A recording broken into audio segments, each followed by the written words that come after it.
Assalamualaikum warahmatullahi wabarakatuh. Alhamdulillah, alhamdulillahilladzi a'azzana bil imani bih wa hadana ila azimi syari'atih wa as'adana bi fadli rusulih. Allahumma salli wa sallim wa barik ala Muhammadin wa ala alihi wa ashabihi wa man tabi'ahum bi ihsanin ila yaumiddin. Alhamdulillah, saya bisa bersilaturahim dengan panjenengan sedaya yang sama-sama kita hormati pimpinan cabang Muhammadiyah, pimpinan cabang Aisyah, seluruh pimpinan ranting Muhammadiyah dan Aisyah, dan juga ortum yang ada atau majelis yang ada yang hadir pada pagi hari ini. Sebenarnya saya juga ada acara jalan sehat di rumah saya pagi ini. Nah, saya ini sudah dipesan Pak Haris ya. Itu sudah lama. Jadi ya bismillah berangkat aja. Saya ini baru kali ini ke daerah sini apa namanya? Cerme apa ada lagi ya? Morowudi ya Allah. Pangapunten, yang penting itu kenal dulu gitu. Soal isi pengajian niku nomor kali. Kula niki tiyang desa asline Paciran. Paciran itu provinsi mana ya? Jawa Timur, Lamongan. Jadi daerah pantai. Jadi mohon maaf kalau nanti ucapan saya itu kadang-kadang kasar, soalnya wong desa. Saya sebagai ya insan biasa di Muhammadiyah itu ya sudah lama. Pernah menjadi ketua Muhammadiyah Kota Surabaya. Jadi Muhammadiyah di Surabaya itu isinya kalau bukan Gresik ya Lamongan. Kalau bukan dari kader-kader Gresik ya dari Lamongan yang banyak itu. Nah oleh sebab itu insya Allah saya tidak terlalu aneh lah dengan Muhammadiyah dimanapun berada. Saya ini mubalik desa gitu ya. Kebetulan sudah agak lama di Surabaya. Nah, hadirin dan hadirat yang dirahmati Allah, salah satu, tadi ini mohon maaf, ini oleh panitia saya diberi judul tema Bulan Safar dan Kemerdekaan. Oh, hubungannya. Ini soal itu hubung-hubung ya. Ya. Bulan Safar. Bulan Safar itu kalau di tempat saya di Paciran sana itu istilahnya sapar. Sapar. Jadi besar suro sapar. Setelah itu mulut. Itu bahasa asalnya itu sofar. Sofar itu artinya sepi. Tapi kali ini di komplek perguruan Muhammadiyah Morowudi ini bukan sofar. Ternyata ramai sekali. Padahal artinya sofar itu adalah sepi. Mengapa dianggap sebagai sofar itu sepi? Karena bangsa Arab waktu itu kalau bulan Safar itu mereka merantau ke luar daerah. Jadi orang Mekah itu banyak yang ke Yaman, banyak yang ke Damaskus, banyak yang pokoknya keluar. Tujuannya untuk ya mencari rezeki. Ya. Jadi orang Arab itu punya kebiasaan ila fi Quraisyin ila fihim rihlatas syita'i was-shayf. Jadi kebiasaan merantau, mencari pekerjaan, mencari rezeki. Nah itu kalau bulan Safar itu di rumah hanya ibu-ibu saja, yang laki-laki itu keluar semua. Sehingga kampung itu jadi sepi. Nah itulah Safar. Tidak ada hadis ataupun ayat yang menceritakan tentang keistimewaan bulan Safar, tidak ada. Hanya ada keistimewaannya itu dua. Ini menurut sejarah. Satu, pernikahan Nabi Muhammad dengan Siti Khadijah. Itu bulan Safar. kalau orang mau mantu bulan Safar ya berarti podo nikahin Nabi. Tapi Nabi nikah kan bukan hanya dengan Khadijah ya kan. Biasanya orang-orang orang-orang yang pro kepada pro kepada poligami nah, gitu ya. Itu biasanya ya Safar itu kan nikah pertama, nanti keduanya kan bulan lain. Fankihu ma taba lakum minan nisa'i mathna wa thulatha wa ruba'. Itu pro dan kontra. Ono sing ngarani wong iku nek bojone 3 utawa 4 angel mlebu neraka. Jarine ngono. Tapi kalau kita kembali kepada ayat ya bahwa wa min ayatihi an khalaqalakum min anfusikum azwaja litaskunu ilaiha. Ini perhatikan ibu-ibu ya. Azwaja itu jamak dari zaujun gitu ya. Jadi kamu itu punya hak untuk menikahi wanita-wanita azwaja. Tetapi litaskunu ilaiha, untuk memperoleh ketenangan ilaiha kepadanya. Jadi H ini dhamir mufrad, padahal isimnya isim jamak, isimnya azwaja, tapi dhamirnya mufrad. Masuk salah ayat Al-Quran? Tidak. Jadi kalau kita mau teliti ya seperti itu. Orang diperbolehkan nikah 1, 2, 3, 4, tapi kalau litas kuno itu ilaiha. Nek kepengen ayam tentrem teman itu ya ilaiha, kepada satu istri. Itu jelas itu ayatnya seperti itu. Nah berarti kalau yang istrinya 2, 3, 4 ya itu boleh, tapi angel mendapatkan sakinah mawaddah warahmah itu. Bukan tidak bisa ya, tapi repot. Bukan berarti saya ini anti poligami ya, tidak, menjelaskan saja. Nabi Muhammad hidup dengan Khadijah itu selama 25 tahun. Setelah Khadijah wafat, itu baru Nabi menikah lagi dengan wanita-wanita lain yang semuanya itu janda kecuali Aisyah. Aisyah itu dinikahi di Mekah tapi belum kumpul. Setelah nikah dibalik nomoleh kepada Abu Bakar, tetap ikut ayahnya. Baru setelah hijrah ke Madinah, itu baru kumpul dengan Aisyah.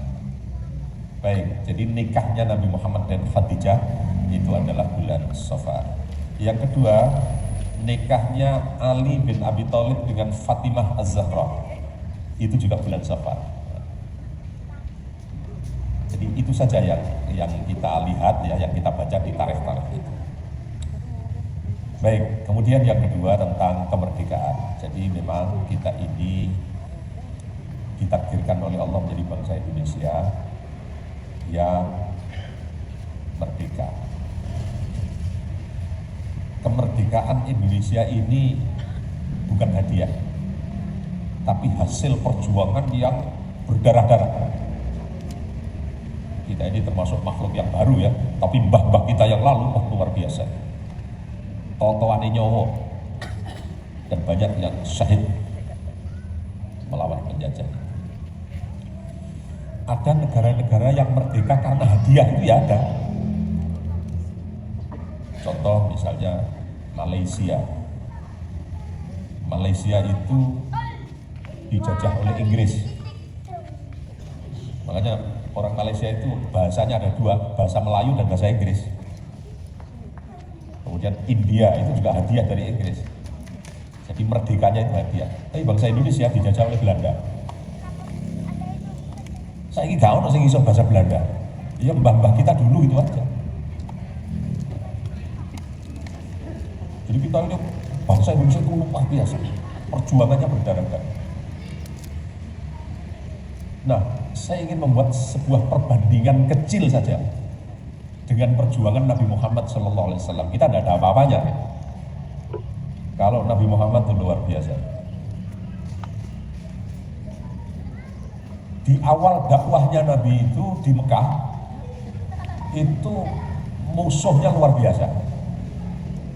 Jadi halangannya, tantangannya sangat besar sekali. Sehingga perintah Allah agar hijrah ke Madinah. Ketika Nabi Muhammad sampai di Madinah, waktu itu namanya bukan Madinah, apa namanya? Kampung Yathrib. Yathrib. Ketika Nabi sampai di Yathrib, disambut gembira oleh penduduk situ. Dan Nabi menawarkan, saya ini pendatang dari Mekah. Saya ingin memberi semangat kepada Anda semuanya. Kampung Yathrib ini kok kurang keren ya. Saya rubah namanya Madinah. Setuju semua. Jadi seorang pemimpin itu harus mampu melakukan inovasi. Bukan berarti nanti ketua cabang merubah Moroludi nanti moro meneng. Ya udah ada begitu. Harus ada inovasi lah, ada sesuatu yang baru. Nabi waktu itu merubah Yathrib menjadi Madinah Al-Munawwarah. Itu masyarakat setuju semua. Ini langkah strategis seorang pimpinan. Yang kedua, Nabi Muhammad membutuhkan senter kegiatan, pusat kegiatan, yaitu membangun masjid. Jadi untuk membangun kehidupan masyarakat baru, Nabi Muhammad sebagai orang pendatang dari Mekah, setelah merubah Yathrib menjadi Madinah, beliau menawarkan bagaimana kalau kita membangun masjid sebagai pusat kegiatan. Dibangunlah masjid. Jadi kalau kita kepingin membangkitkan Islam di tanah air kita, itu sebenarnya mengikuti Nabi. Back to masjid, kembali ke masjid, ramaikan masjid. Masjid itulah tempat kegiatan masyarakat.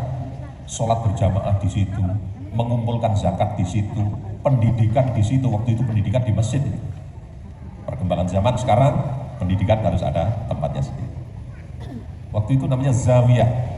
Jadi setiap pojok masjid itu ada sahabat besar yang ngajari masyarakat tentang firman-firman Allah. Abu Bakar, Umar belum masuk Islam, oh sudah ya di Madinah. Umar, Utsman, Ali ngajari jamaah. Latihan perang di masjid. Itu bahasa sekarang. Mari kita melakukan penguatan ideologi. Biar paham Muhammadiyah itu apa. Nah, itu harus dilakukan. Apakah di masjid atau di ruang-ruang sekolah atau pengajian seperti ini. Penguatan ideologi itu harus dilakukan. Masyarakat bangga. Yang ketiga, Nabi mampu mempersaudarakan kelompok-kelompok masyarakat yang suka bertikai. Warisan masa jahiliyah itu apa yang disebut dengan prestise, bukan prestasi ya. Prestise itu bangga dengan daerah. Aku orang Mudi, aku mau cermin, aku mau kebanggaan kedaerahan itu harus diikuti dengan ukhuwah Islamiyah. Bangga boleh, tapi jangan fanatisme terhadap daerahnya. Jadi Nabi itu mampu menyatukan begitu-begitu itu. Orang Muhajirin dengan orang Ansor. Kampung-kampung yang suka bertikai disatukan. Jadi masyarakat Madinah sudah punya nama baru Madinah, punya senter kegiatan masjid, mereka bersatukan. Baru langkah yang keempat, melakukan negosiasi dengan kelompok-kelompok di luar Islam. Nabi Muhammad itu pemimpin baru, datang dari Mekah, mampu menghadirkan orang-orang Nasrani, orang-orang Yahudi, orang-orang ubadil wathan, penyembah berhala, dikumpulkan. Saudara-saudara, saya pendatang dari Mekah, saya mengajak kepada Anda semuanya, mari kita bangun kota baru Madinah ini. Kita saling menghormati. Keyakinan tidak boleh dicampur aduk. Tapi kita saling menghormati. Kita bangun bersama. Kalau ada persoalan apapun di sini, saya hakimnya. Lu begitu itu diterima semua. Jadi komplit masyarakat baru yang dibina oleh Nabi Muhammad memiliki kekuatan akidah yang mantap dan siap untuk hidup bersama dengan orang lain. Jadi Madinah itu kota majmuk itu sesungguhnya. Jamaah sekalian, setelah 6 tahun di Madinah, ini yang sedikit ada bandingannya dengan kemerdekaan. Pada tahun ke-6 Hijriah, Nabi bersama jamaah berangkat ke Mekah untuk umroh. Nabi belum haji, hajinya itu nanti haji wada tahun 10 Hijriah. Jadi tahun ke-6 Hijriah, Nabi berangkat bersama menuju Mekah. Ketika mau masuk kota Mekah dihadang oleh masyarakat Arab Quraisy. Muhammad tidak boleh masuk. Anda harus kembali. Kata Umar, Nabi, kita hadapi saja perang. Kata Nabi, jangan. Di samping kita tidak banyak, ini nanti terjadi pertumpahan darah. Kita susun perdamaian saja. Terjadilah Sulhul Hudaybiyah, perjanjian Hudaybiyah. Ya sudah, kita damai. Aku gak oleh melguna Mekah, ya wis, tak balik ke Madinah. Nabi seperti itu. Sehingga Umar bin Khattab itu rada kecewa. Nabi, yo, untuk ini kebalik-balik. Ini kita punya kekuatan ini. Kata Nabi, kita harus menyusun strategi yang baik. Yang penting sudah damai, tidak terjadi apa-apa. Balik ke Madinah. Ini perjuangan Nabi Muhammad. Ketika sampai di Madinah, Nabi mulai menyusun kekuatan. Turunlah ayat Inna fatahna laka fatham mubina. Sesungguhnya kami telah membuka, memberikan kemenangan kepadamu, fatham mubina. Mari perjanjian Hudaybiyah kok cari menang ini, kok kini balik hari ini. Ternyata itu isyarat. Isyarat dari Allah, kon Muhammad, kamu itu akan menang. Memang sekarang tidak, tapi kamu akan menang. Ini yang menyemangati Nabi menyusun kekuatan. 2 tahun kemudian, tahun 8 Hijriah, Nabi Muhammad menyusun kekuatan lengkap militer 10.000 sahabat. Mari kita berangkat ke Mekah. Siap perang. Segala kemungkinan akan terjadi, kita hadapi. Tahun 8 Hijriah.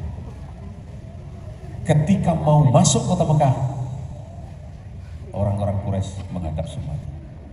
Nabi, tidak usah perang, kami siap masuk Islam.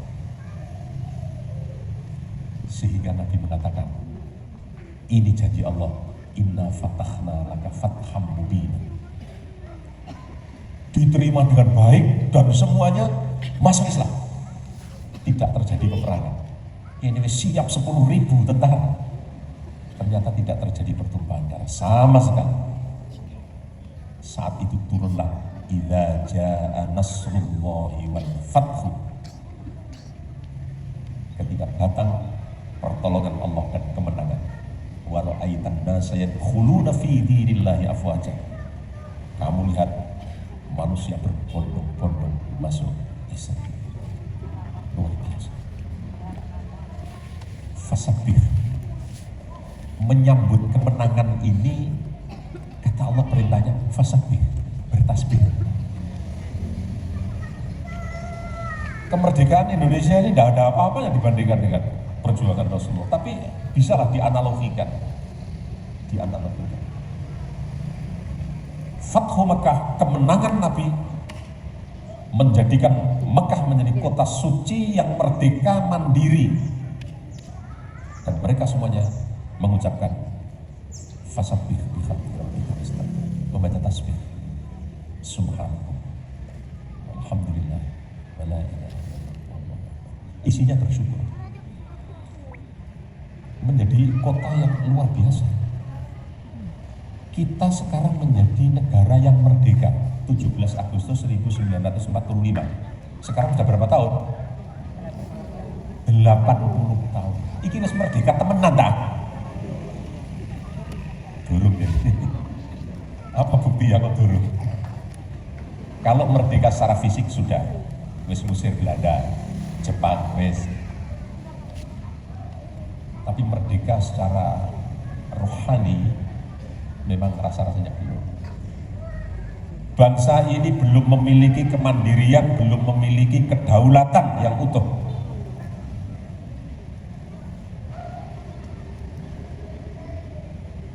Masih seringkali mudah diadu domba, mudah dikuasai oleh kekuatan-kekuatan lain. Dan anehnya kadang-kadang pimpinan kita ini ya, mesti waktu nggak kena gitu ya. Saya dengar anggota dewan minta gajinya berapa? 3 juta setiap hari. Bu sampean diwai bapaknya saulan kirang juta belanja nih. Enggak, 5 juta. Ya alhamdulillah. Ini anggota DPR itu loh, sedino itu 3 juta. Ya ini saulan gitu. Ya 3 juta ping 30. Nah, setahun. Padahal masih berapa banyak masyarakat kita di kelas pinggiran, kelas desa, ya, miskin kota. Surabaya itu merasa wong sugih kabeh kan, udah. Masih banyak orang keleleran kekurangan pakai. Jadi ada guru yang gajinya 600.000 sakulan, ono. Dibandingkan dengan 3 juta satu hari, Masya Allah. Saya tidak mengatakan bahwa ini adalah tindakan-tindakan yang amoral, tidak, saya tidak. Bahwa negara ini kemerdekaan secara rohani itu sebenarnya belum maksimal, belum utuh. Umat dan bangsa ini mengalami krisis. Satu, krisis kepemimpinan, yang kedua krisis keteladanan. Oleh pemimpin sing cocok ngerti agama bisa ngeramut rakyat ini rada angel. Ono tapi ora dadi. Oleh pemimpin yang pantas dijadikan teladan ini rada angel. Dua krisis ini yang saat ini sedang kita. Lalu bagaimana jawabannya? Kalau menurut saya harus kita gencarkan pendidikan. Pendidikan karakter, pendidikan akhlakul karimah. Ini Menteri Pendidikan kita Pak Profesor Abdul Muti yang kemarin datang di kampus, ada pengukuhan Pak Sukadiono. Insya Allah bulan depan datang ke sini Pak Suko, itu profesor anyar-anyaran gitu ya. Nah, Pak Abdul Muti itu mencanangkan 7 kebiasaan gitu ya, yang diterapkan kepada para siswa, baik itu SD, SMP, SMA, gitu ya, sekolah menengah. Pertama bangun pagi, lalu yang kedua ibadah. Itu kalau bahasa agama, sholat atau subuh konimu, gitu. Karena ini menteri untuk semua agama ya sudah. Bangun pagi, beribadah. Sholat subuh itu luar biasa, ya. Membiasakan diri. Lalu olahraga.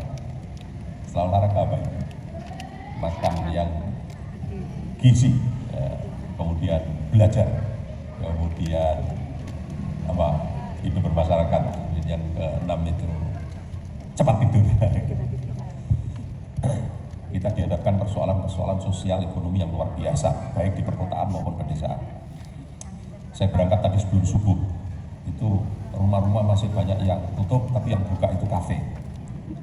Masya Allah. Tapi akhirnya ya saya berhenti ngopi dulu. Karena ngantuk.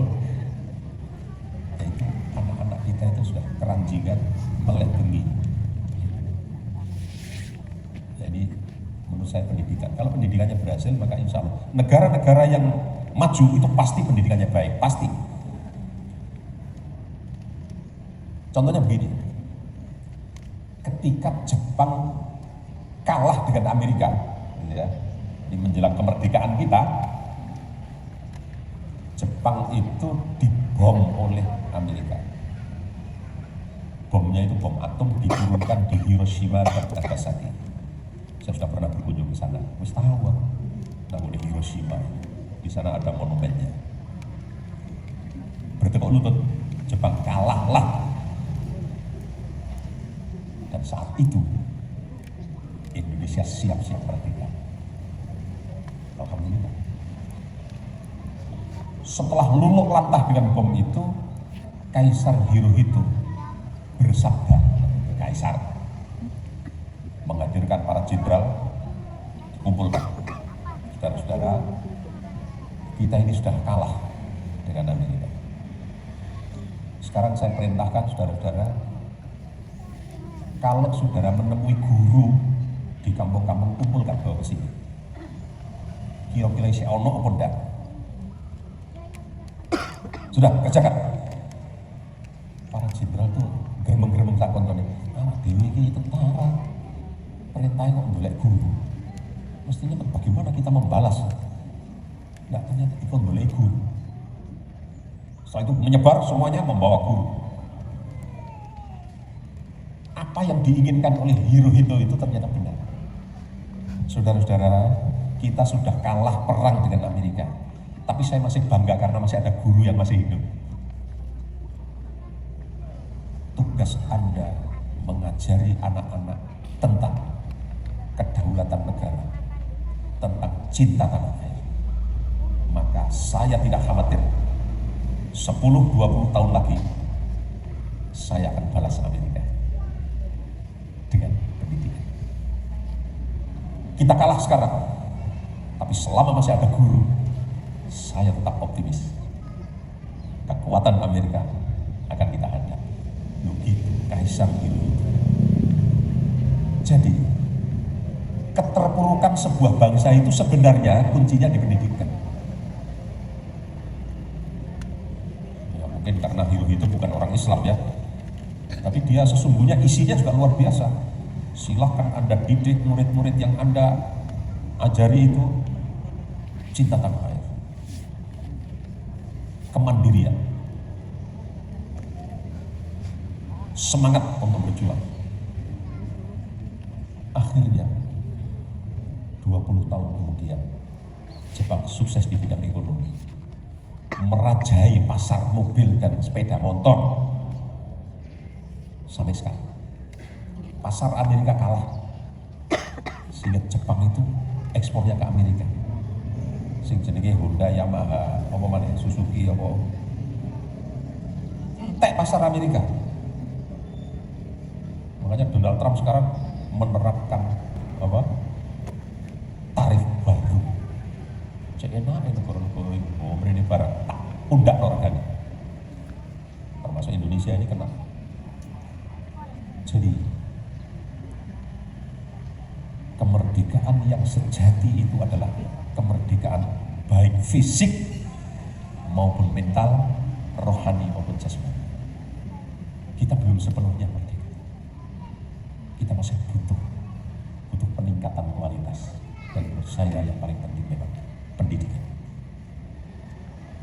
Jadi kalau yang hadir pada pagi hari ini ada guru-guru, baik itu Pak Guru maupun Ibu Guru, silahkan didik anak Anda. Ya, kata sebuah riwayat itu adibu auladakum ala salati hisalin hubbi nabiyyikum wa hubbi ahli baitihi wa qiraatil Qur'an. Didiklah anak-anakmu itu 3 perkara. 1, hubbi nabiyyikum, ciptakan agar mereka suka, senang menokohkan Nabi Muhammad sallallahu alaihi wasallam. Wa hubbi ahli baitihi, mencintai. Jadi kalau domir hi itu kembali ke orangnya, itu berarti ya keluarga. Kalau hi ini domir ini kembali ke Nabi, ya keluarga Nabi. Kita mencintai Nabi, keluarganya, dan keluarga kita juga. Problem sekarang banyak anak yang gak kerasan di rumah, senengannya keluyuran. Ini kadang-kala karena wong tua itu terlalu sibuk. Urusan arisan, PKK, dicekel kabeh. Mari ngono wis gak bermasak, anaknya gak direken blas. Ayo ojo ngono ya. Semuanya diambil, ya masak juga iya, didik anak juga iya. Kalau saya ini sibuk ya opo, ketemu anak ya singkat. Gunakanlah yang singkat itu, tapi berkualitas. Kalau wong anak iku liwat WA tok. Anak isih turu bapakne wis tangi. Aku berangkat isuk nak ya duwike meja. Mau berangkat sekolah, hati-hati, nggak tahu ketemu. Nanti sampai malam anaknya sudah datang, ayahnya belum datang. Ini jangan sampai, kalau memang sibuk seperti itu, gunakanlah waktu yang singkat tapi berkualitas. Yang kedua dan terakhir yang saya sampaikan, cinta kepada Nabi, cinta kepada anggota keluarga, anak hormat kepada orang tua sayang kepada anak, kakak dengan adik, adik dengan kakak, itu kompak itu. Memang masyarakat yang terkecil itu yang keluarga itu. Wa qiraatil Quran, yang ketiga itu adalah qiraah, membaca Al-Quran. Marilah kita sering-sering membaca Al-Quran. Inna sanulqi 'alaika qawlan tsaqila, yang dibaca qari tadi. Membaca Al-Quran itu akan membawa akibat, ya. Inna sanulqi 'alaika qawlan tsaqila, kita akan mendapatkan keberkahan dari Allah berupa qawlan tsaqila. Qawlan itu ucapan, tsaqila yang berbobot. Wong sering ngaji, maca Quran, omongan itu tinggal. Anak kita ngandel percuma. Tapi ini anak dhewe jarang maca Quran, masih ngedumel ngomel. Kadang-kadang anak kita itu gak ngefek blas. Nah, mari kita dandani diri kita itu maca Quran. Yang kedua, sabda Nabi, adibu auladakum fa innahum makhluquna ghairu zamanikum. Didiklah anakmu menghadapi zaman yang akan datang. Karena anak-anak kita itu akan menghadapi zamannya, bukan zaman kita. Ya bekali. Jadi ini penting, membekali anak. Meskipun tadi saya bilang ya, anak-anak kita itu Masya Allah sekarang itu lihat. Alhamdulillah kita warga Persyarikatan Muhammadiyah masih diberi kekuatan, ya. Ruhul jamaah. Jadi kita membangun roh berjamaah, suka berkumpul, suka berjamaah.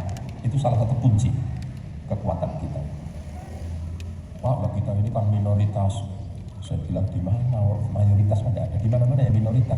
Sing mayoritas itu ya Jogja, mana berdirinya Muhammadiyah.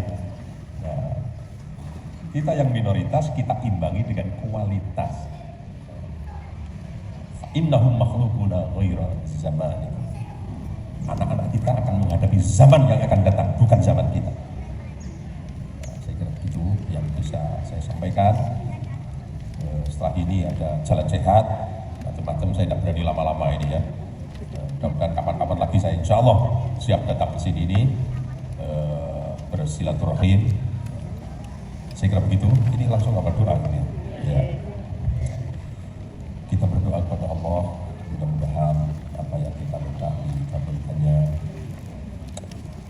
Mudah-mudahan kita diberi hati yang tenang, akidah yang mantap, ya. Bismillahirrahmanirrahim. Alhamdulillahi hamdan syakirin, hamdan na'imin, hamdan yuwafi ni'amahu wa yukafi mazidah. Ya Rabbana lakal hamdu kama yanbaghi li jalalika wajhikal karim wa 'azimi sultanik. Allahumma ighfir lil mu'minina wal mu'minat wal muslimina wal muslimat al ahya'i minhum wal amwat innaka sami'un qaribun mujibud da'awat ya qadiyal hajat. Allahumma rabbana zalamna anfusana wa illam taghfir lana wa tarhamna lanakunanna minal khasirin.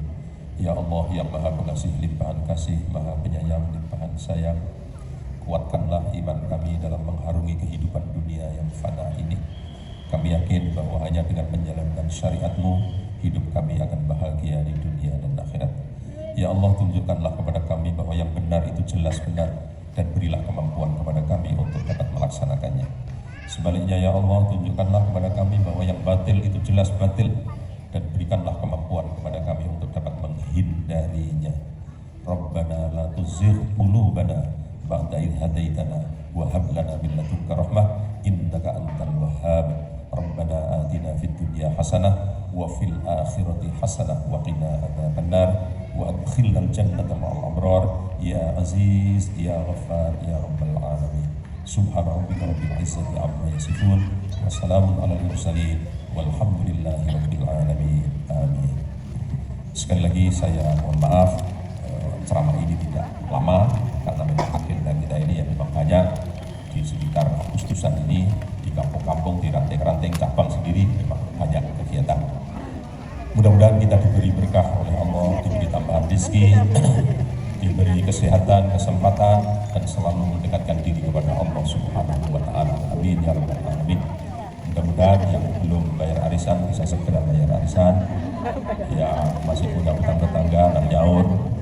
Mudah-mudahan sing disauri ora gelem dibalik kabeh. Alhamdulillah. Nasrun minallah wa fathun qarib wa basyiril mu'minin. Assalamualaikum warahmatullahi wabarakatuh.